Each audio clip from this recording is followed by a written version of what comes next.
kong kababayan, andito na naman si Kuya Arby TV na magpapahayag sa mga bagay na sagrado alinsunod sa tala ng Biblia.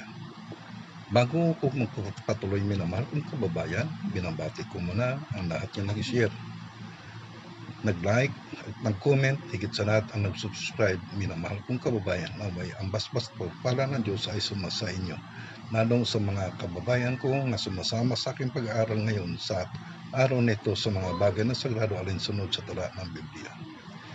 Mga minamahal kong kababayan, ang pag-aaral natin ang salitang kasakiman. Sabi ng Panginoong Hesus nga binabanggit sa aklat ng Lucas, ang kapitulo ay 12, ang bersikulo ay 15, ganito ang pagkasabi. At sinabi niya sa kanila, magmasid kayo kayo'y mag-ingat sa lahat ng kasakiman, sapagkat ang buhay ng tao ay hindi sa kasaganaan ng mga bagay na kanyang tinatangkilik. Kaya minamahal kong kababayan, itong mga bagay nito, ito ay binabala ng Panginoon.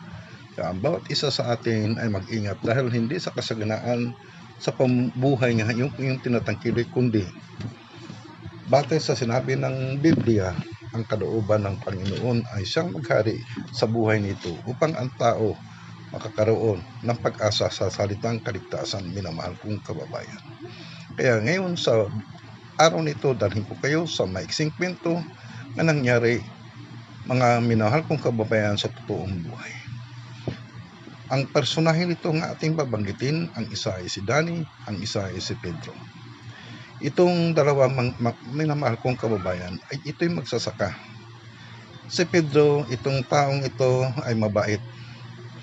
Ang kanyang iniisip hindi ang kanyang sarili, kundi ang kanyang iniisip nga paano siya makatulong sa kanyang kapwa. Minamahal kong kababayan, kumo ang sitwasyon ni Pedro ay isa lang magsasaka, kaya nag-isip siya ng mga bagay kung saan ang kanyang kapwa ay matutuwa sa kanya. Minamahal kong kababayan, ito naman si Dani, ang iniisip niya ang kanyang sarili na.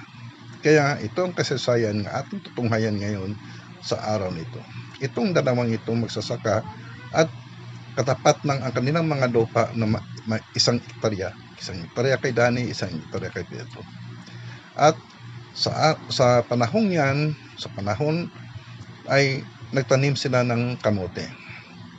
Ang kay Dani, ang kamuti nga kanyang tinatanim sa kanyang lupain ay halos isang pilang ang distansya. Pero kay Pedro ay 2 pi ang distansya sa kanyang kamuti. Ang bawat puno ay 2 pi ang distansya o kalahati. Minamahal kong kababayan, ang kay Dani ay 1 pi lang.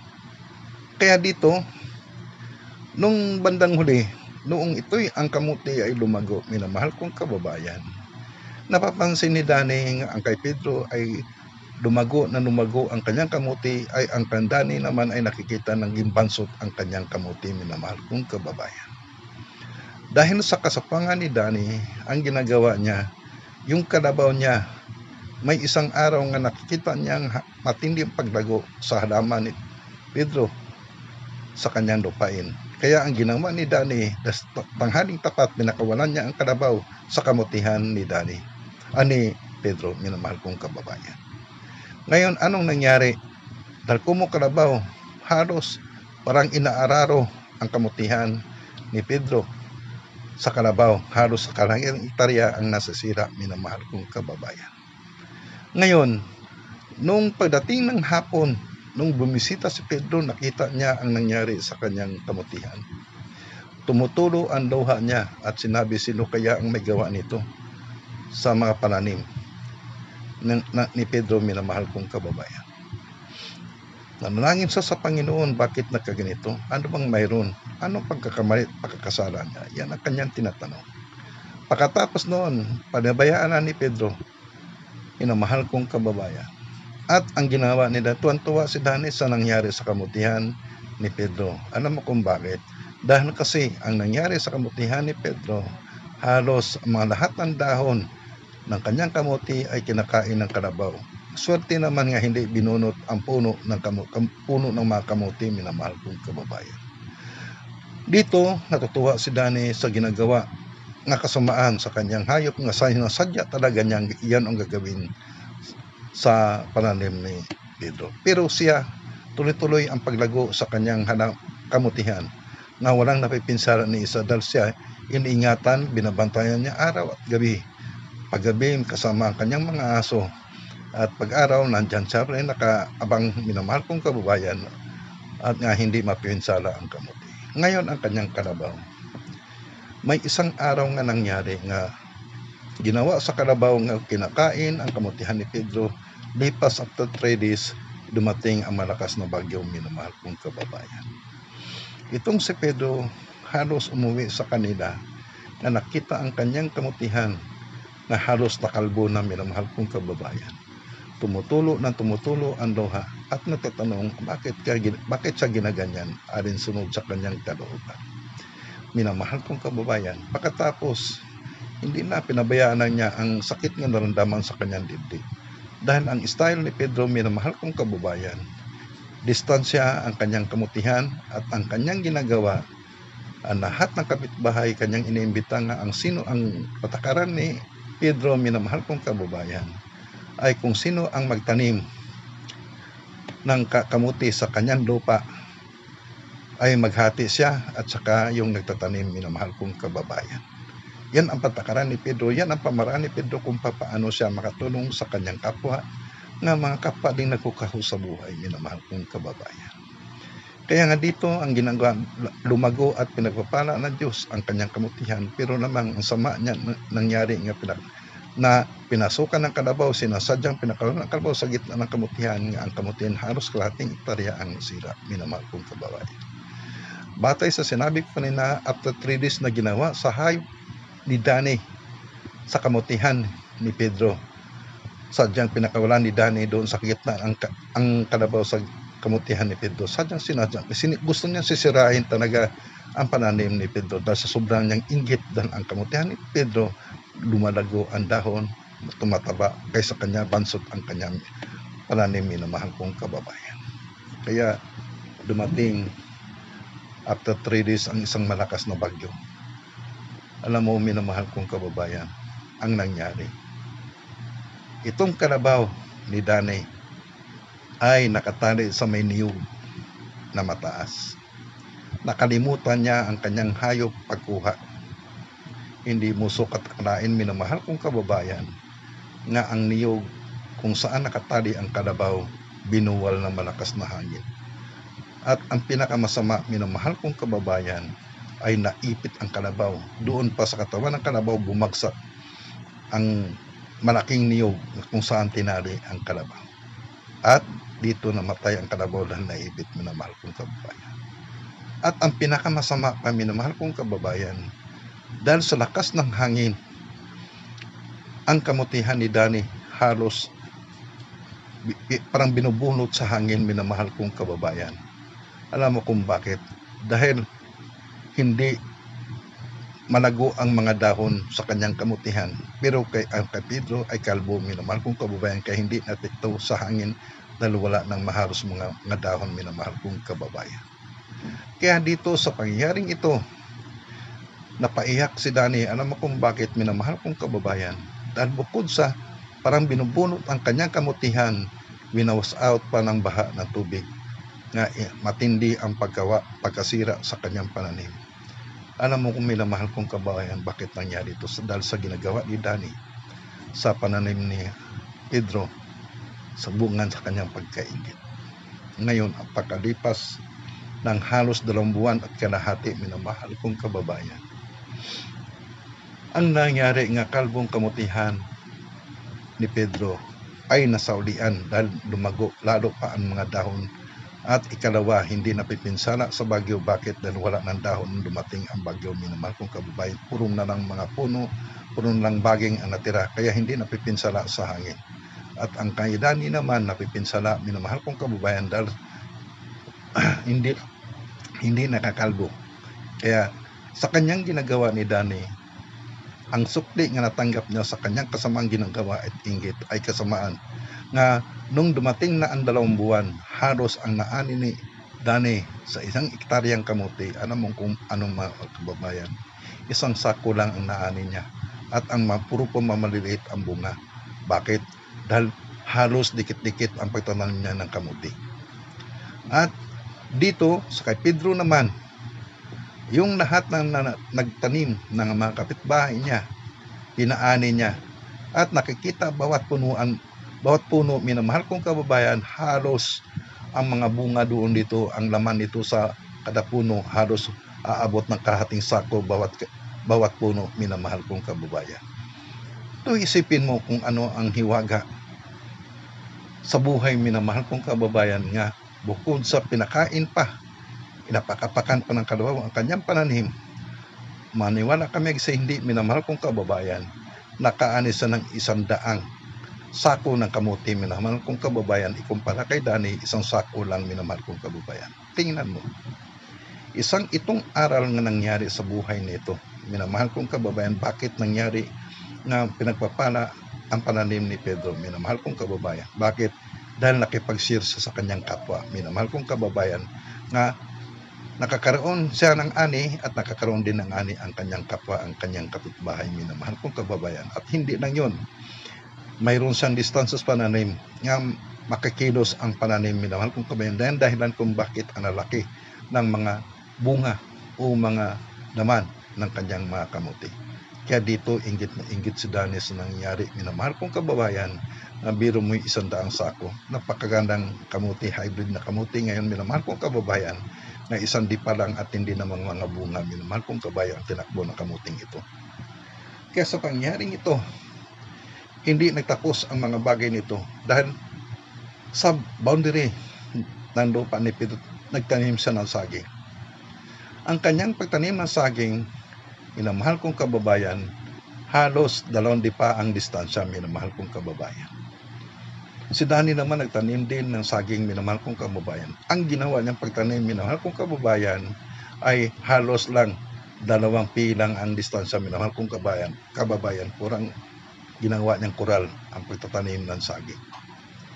Pagdating ng 1 taon, nakikita ang pananim kung sino ang mataba na mga tanim na saging, ang kay Pedro, minamahal kong kababayan. Bakit? Dahil distansya ang kanyang pagtanim, halos 2 pa ang kalahati ang kanyang distansya, dahilan kung bakit nakakilos ang pananim niya ng insakto, minamahal kong kababayan. At ang mga bunga ng saging ay analaki dahil si Pedro ay hindi swapang, minamahal kong kababayan, hindi inggitiro, hindi maramot, nakipag-share siya sa kanyang kapwa dahil sa kondisyon nga kung sino man ang magtanim, pag-ani ay share sila, hati sila, minamahal kong kababayan. Kahit ang kanyang kapitbahay ay walang lupain, binibigyan niya ng pagkakataon dahil sa pamagitan ng kanyang ideya, minamahal kong kababayan, matulungan niya ang kanyang kapwa, na kung makakain man siya, makakain din ang kanyang kapwa. Yan ang pag-iisip ni Pedro, walang iba kundi makatulong siya, minamahal kong kababayan. Ang pag-iisip naman ni Dani, iba, pang sarili lang, minamahal kong kababayan. Kaya dito nakikita natin ang mga biyaya sa buhay nito, na kung sino patuloy ang mga tinatawag na swapang, yun pa ang naiipit. Pero mga taong mapagbigay, minamahal kong kababayan, umaani at pinagpapala ng Diyos ang kanilang mga pagtatrabaho, ang kanilang pagtatanim, dahil ito'y pangako na ng Diyos. Kung ang tao sumunod ang salinsunod sa kalooban ng Panginoon, ay pinagpapala ang mga tao. At ikalawa, ang ideya naman ni Pedro, minamahal kong kababayan, kung makaani man siya, ang ginawa niya, nagtabi siya para sa kanyang kapwa, iba ang kanya, binibigyan niya, halimbawa, nagtanim siya ng 10 nga pananim para sa kanyang kapwa, 2 puno, at ang kanya ay 8 lang, minamahal kong kabayan. Anong ibig sabihin ko? Sa 100 sakong kamuti nga naani niya, kumuhati siya sa nagtanim, ay naging 50 lang ang kanya, pero hinatian pa rin niya ang kanyang kapwa. Ang kanyang kinukuha lang, minamahal kong kababayan, ay 40 kasako lang, ang 5 kasako, minamahal kong kababayan, binibinta, itinabi po para sa pagtulong niya sa kanyang kapwa, minamahal kong kababayan. Ano ang nangyari? Dahil ang prinsipyo kanyang sinusunod, ito ang prinsipyo nga nakatala sa Deuteronomio, ang kapitulo ay 15. Ititingnan natin, minamahal kong kababayan. Minamahal kong kababayan, ito ang binabanggit sa Deuteronomio kapitulo 15, ang bersikulo ay 10, tungkol sa kapwa. Ito, minamahal kong kababayan, na ibinabanggit ng Diyos na ganito: say ngay bibigyan mo, at ang iyong puso huwag magdamdam pagka binibigyan mo siya, sapagkat dahil sa pagbagay na ito, pagpalain ka ng Panginoon mong Diyos sa lahat ng iyong gawa sa lahat ng hihipuin ng iyong mga kamay. Kaya ito yung prinsipyong hinamakan ni Pedro, minamahal kong kababayan. Kaya anong nangyari? Ang kanyang pananim pinagpapala, minamahal kong kababayan. Ito pa ang nakakatuwa, minamahal kong kababayan, sa pagtanim sa gulayin. Nung dumating na napansin ni Pedro nga mahal ang bintahan sa siling grain, minamahal kong kababayan, ang kanyang ginagawa sa kanyang isang ektarya ay hinahati ito sa 4. Ganon rin ang proseso kung sinong magtatanim na kapitbahay, din ang laban, minamahal kong kababayan. Ang ginawa sa 1/4 ektarya, halos mga 5 tao ang nagtanim, minamahal kong kababayan. Lipas 1-2 linggo, nagtanim na naman ang pangalawang pati sa kanyang lupa. Ganun pa rin ang tinanim, sili pa rin, minamahal kong kababayan. Paglipas 2 linggo uli, nagtanim naman sa pangatlong pati ng kanyang lupa. Madalit salita, hanggang sa pang-4, ganun din ang proseso, minamahal kong kababayan. Ngayon, ang sili, minamahal kong kababayan, ay 1 buwan at kalahati, pinakamatagal na ang 2 buwan, ang maksimum na mula sa pagtatanim hanggang pag-harvest, minamahal kong kababayan. Anong nangyari? Ang unang pagtatanim sa kanyang mga kapitbahay ay umaani, minamahal kong kababayan. Hindi pa natapos ang pag-aani, minamahal kong kababayan, mayroon na namang panibagong aanihin paglipas ng 2 linggo. Ganon din hanggang sa pang-4 na sesyon, minamahal kong kababayan. Kaya dito sa estilo sa ginagawa ni Pedro, lalo siyang pinagpapala. Dahil iba ang kanyang estilo, minamahal kong kababayan. Pagdating sa pang-4, minamahal kong kababayan, mayroon naman tinatanim isang kamatis o sibuyas dahon, minamahal kong kababayan, ang nagsunod-sunod dito. Nalipas ganun pa rin ang proseso 2 linggo. Kaya umaani every 2 weeks, umaani sa nang umaani, minamahal kong kababayan, kasama ang kanyang kapitbahay, minamahal kong kababayan. Ano ang nangyari sa kalagayan ni Pedro? Dahil sa kanyang kabaitan, dahil sa kanyang pagkalinga sa kanyang mga kapitbahay, ang kapitbahay niya, minamahal kong kababayan, hindi siya nakalimutan sa kabaitan ni Pedro, minamahal kong kababayan. Pero si Dani, lalo pang nasisira ang kanyang lupa, ang kanyang pananim, minamahal kong kababayan. Bakit? Dahil sa kanyang karamutan. Kaya ibinabanggit ng Panginoon sa aklat ng Lucas, ang kapitulo ay 12, ang bersikulo 15, tandaan natin, iiwasan sobra ang kasakiman. Tandaan natin, ang kasakiman hindi lang saltang sakim, kundi magulang, maramot, o ano pa mang kasamaan. Madalit salita nga hindi pabor sa kanyang kapwa. Pero si Pedro, minamahal kong kababayan, rason niya sa kanyang sarili habang sa nabubuhay ang kanyang tumulong. Dahil sa ang totoong panampalataya ay sa pamagitan ng gawa, minamahal kong kababayan, hindi sa pamagitan ng salita.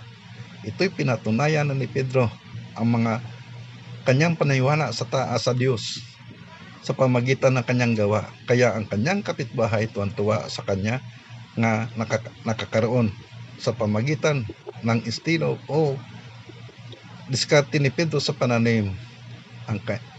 Kung paano umunlad si Pedro, umunlad din ang kanyang mga kapitbahay, minamahal kong kababayan. Kaya nga dito tuwang-tuwa ang kanyang mga kapitbahay. Pero kay Dani, minamahal kong kababayan, galit na galit yung kapitbahay niya, minamahal kong kababayan. Alam mo kung bakit? Kasi si Dani sobrang swapang, minamahal kong kababayan. Yan ang dahilan. Kaya ang araling ito na ating narinig sa araw na ito, isa nang itong palaala na sana huwag natang maging swapang. Dahil marami ngayon, dahil sa kasopangan ng tao, nga kanya lang lahat ang nangyari ay nasisira ang tao. Katulad halimbawa, hindi na pananim sa pagkain. May mga tao karon nga gustong kanya na lahat, kunyo kanya lahat, kaya kain ng todo. Hindi niya alam na ang ginagawa na is pagsira sa kanyang katawan, minamahal kong kababayan. Kaya dito iwasan natin. Dahil ang mga bagay nito, kapag hindi mo maintindihan, ang dulo nito ay ang kapahamakan. Ang salitang kasakiman, minamahal kong kababayan. Ang kasakiman ito, katumbas ito sa salitang maramot. Katumbas ito sa salitang swapang, magulang, minamahal kong kababayan. Kaya nga dito, importante nga sa buhay nito, kung binabanggit mo nga ikaw nagsimba sa Diyos, may panampalataya sa Panginoon, hindi ka tutulan, pero tanda mo ang iyong ginagawa, kung hindi ba ang ugali mo'y ganon, minamahal kong kababayan. Kaya sana isang paalaala lang ito sa buhay nito, dahil kung magkakamali tayo, aani tayo ng kasamaan, minamahal kong kababayan. Tandaan natin, iba ang prinsipyo ng Diyos. Kung ikaw nagtanim ng kabutihan, aani ka ng kabutihan, minamahal kong kababayan. Pero kung nagtanim ka ng kasamaan o kasopangan, mangyari din nga mag-ani ka ng kasamaan, minamahal kong kababayan. Tandaan natin, hindi pwede nga magtanim ka ng kasamaan, mag-ani ka ng kabutihan. Hindi mangyari yun, dahil may Diyos sa buhay nito nga siyang hahatol sa mga taong gumawa ng kasamaan at gumawa ng mabuti, minamahal kong kababayan.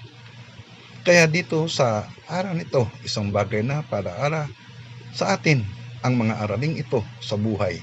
Dahil karamihan nangyari ito sa tao dahil sa tinding kahirapan, halos maramot ang tao, maswapang ang tao, minamahal kong kababayan, at magulang o bintahuso.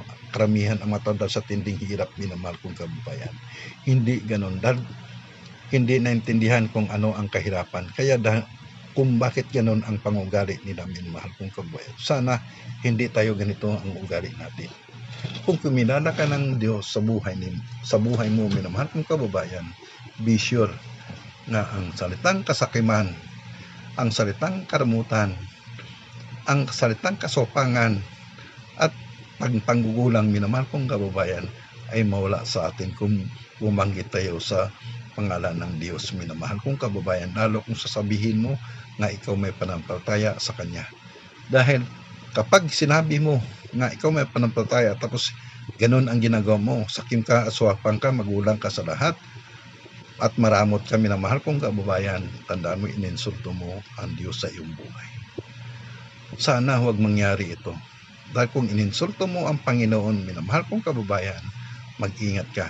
Baka pag nagalit ang Diyos sa iyo, tandaan mo, ang Diyos ang may-ari ng iyong buhay at may-ari ng iyong lakas.